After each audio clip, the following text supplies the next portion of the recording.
Hi everybody, it's Wisp, and I could not be more hyped up because Fire Emblem Engage is coming out tomorrow. I could not be more hyped. I'm sure a lot of people out there are hyped, and I mean, over the past weeks and before that even, we've been talking about every character bio. We've talked about the minigames at Somniel and the Welcome to Somniel trailer we've seen, some story beats that we've seen, and tried to analyze and predict those, and now we're here and the game is almost here, and I obviously am getting it late tonight because there's no way I could wait until the next day and I could sleep on not having it. This is just too exciting for me. But yeah, I just wanted to talk about that and talk about how in the future I want to be doing some streams about this game and be able to kind of interact with people through it. So please definitely keep an eye out for that. I'm gonna do some challenge runs. I'm gonna do some key adept only as much as possible, Griffin Knights, putting people in their least optimal classes, things like that. Just some fun runs. After giving myself some time to digest the story at my own pace and really kind of slowly take it, learn the basics. Right, I always play Fire Emblem on hard classic first, and then I get into like the maddening and the challenge runs and all that kind of crazier stuff. And I like to kind of know which avatar do I prefer or which romances do I prefer before I put them on stream so I can use my preferred stuff for the streams. So there's a few things I like to do on my first run to kind of test it out, but I definitely overall am so excited, so hyped up for this game.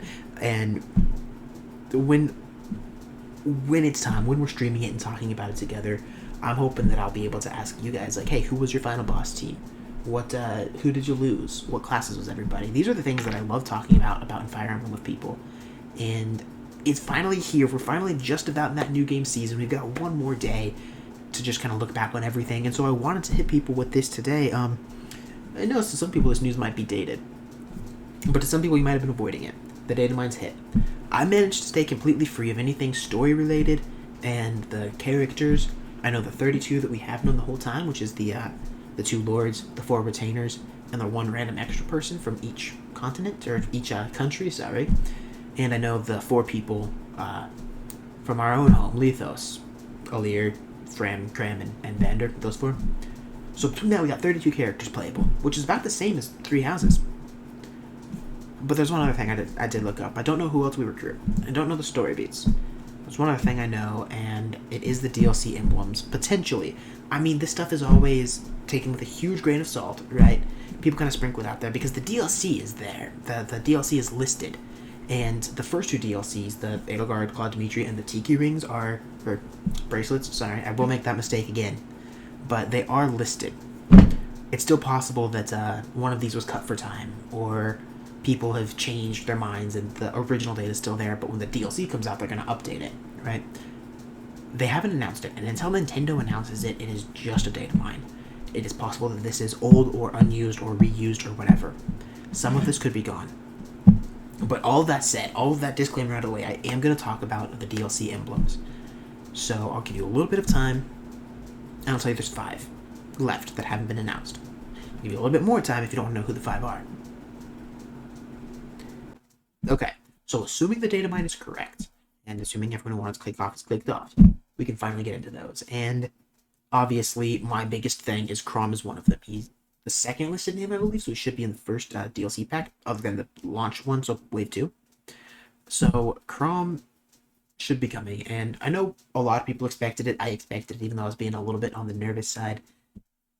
But he's here. And now, other than that, we can actually talk about it. Now, I want to point out, these 5 names are listed as one name, but it's possible that they have backpack units, like Ephraim's backpack. He's not listed in the code because he's just part of another emblem. And that's possible that they're doing that again. So whatever name we see, that's the one that when you go in the menu and you're scrolling down the ring and bracelet list, this is the emblem whose face you see. This is the one who gets their name first on the menus, but they're not necessarily the only one in there. Some of them probably are, but there could be more. All right. So with that out of the way, we can talk about the 5 of them. The first one is Hector.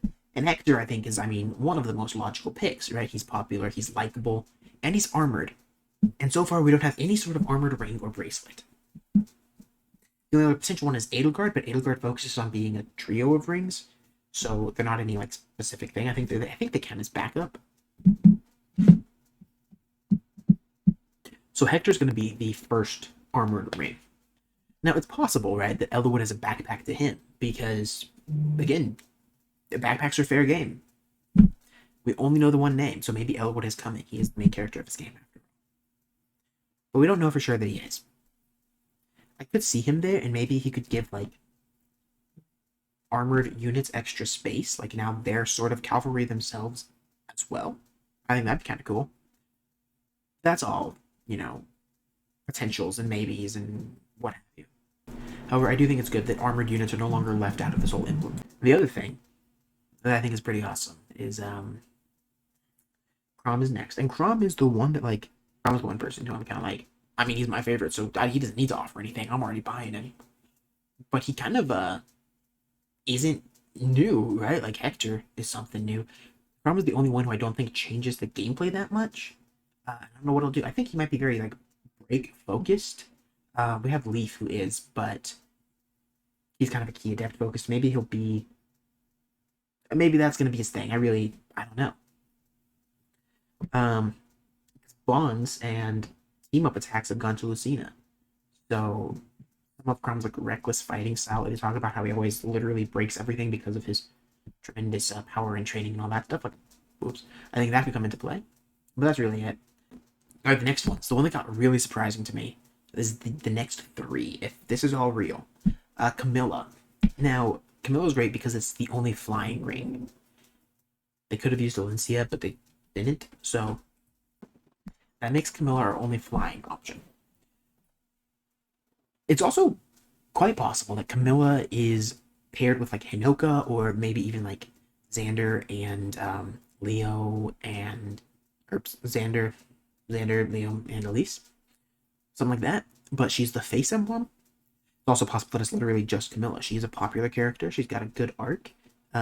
She's remembered for her more fan servicey parts, sadly, but she's such a great character.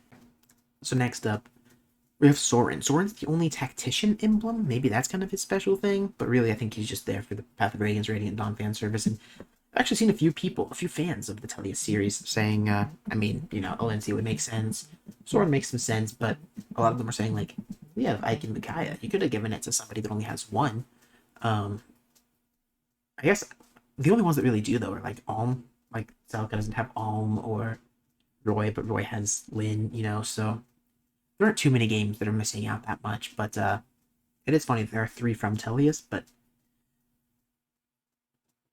Telius is popular. People love Soren and Ike, so this isn't like a bad call. Just a little surprising. He's not as unique, and like Valencia is more of a major character, but she's not as popular or as well known anymore. And this is DLC, so it is kind of more about the sales. I don't really see anyone being a backpack to Roy. I forgot to mention that Robin could be a backpack to Crom. That almost goes without saying, though. All right, and then the last one is Veronica. I'm really excited to potentially be getting a Heroes rep in a mainline Fire Emblem game. And she does use Dark Magic, so maybe, Micaiah does use light-based magic, so maybe Dark Magic is going to be in the game through her. Maybe she'll use Staves, because her Brave does. I don't know what design they'll go for. I would guess Legendary. But I'm really hoping that we get a Dark Magic ring, or Dark Magic bracelet through Veronica. And it's cool that she's in. I mean, Alphonse is more the main character, but it is a mobile app, so that's kind of a fluid thing anyway. And Veronica's Dark Mage. Alphonse uses a sword. Plus, Alphonse is in his bond ring, and his sword will be accessible in the game if you link it to heroes. So that's really cool too, by the way. I'm really excited to use the Astro Trio's weapons, especially the axe on Anna. But that's all I really got for you today. I'm just really hyped up. I just had to talk about it all. And a little bit about that DLC, those emblem rings. I managed to avoid all other spoilers, like for the story, for the recruits, and so on. So I'm going in mostly blind. I'm excited about that too. But that's all I got for you today. And thank you, everyone. And until the next time, please have fun with Engage. I can't wait to do some streams with everybody. And challenge runs. Challenge runs are always fun.